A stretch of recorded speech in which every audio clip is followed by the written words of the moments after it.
ఇవన్నిటిని కూడితే ఎన్ని వస్తున్నాయి అన్న? ఈ లెక్కలు వచ్చి పాడుగావు. వార్తలు చదువుడు కాదు ఇందులో అసలు కథ ఉన్న చూడ్రి. ఇవన్నీ కూడితే ఎన్ని వచ్చినాయి? 0 ఈజ్ ఈక్వల్ టు 0 గుండు 0. కామారెడ్డి డిక్లరేషన్ బీసీలకు ఇచ్చిన హామీల్లో ఈ దొంగ కాంగ్రెస్ పార్టీ ప్రభుత్వం అమలు చేసినవి 0. ఏ కాన కూడా అమలు చేయలే. ఈ అమలు చేయకపోగా విజయోత్సవం ఇక్కడ ఏం చేస్తారట? ఏం సభను అది ఏంటి? ఇగో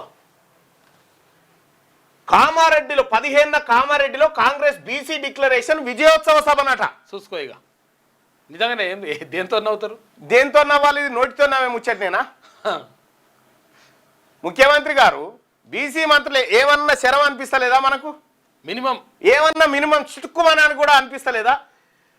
15వ తారీఖు నాడు కామారెడ్డిలో కాంగ్రెస్ బీసీ డిక్లరేషన్ విజయోత్సవ సభ, రాహుల్ గాంధీ, ఖర్గే, సిద్ధరామయ్యలకు ఆహ్వానమట. నేడు ముఖ్య నేతల సమావేశం, సభాస్థలి పరిశీలనట.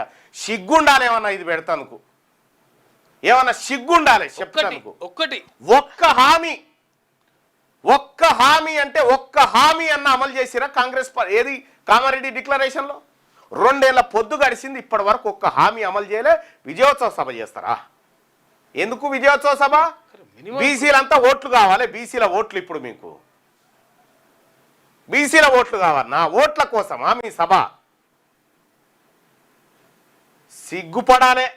100కు 35 మార్కులు రావాలి కదా. 35 మార్కులు కాదు, కనీసం ఇప్పుడు డిపాజిట్ దక్కాలంటే 10% అన్న రావాలి. 10% అన్న రావాలి కదా.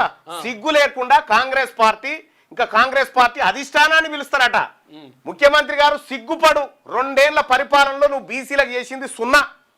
చెయ్యకపోగా కులగణంలో కులాలను తక్కువగా చూపించి మోసం చేసిన చరిత్ర నీది.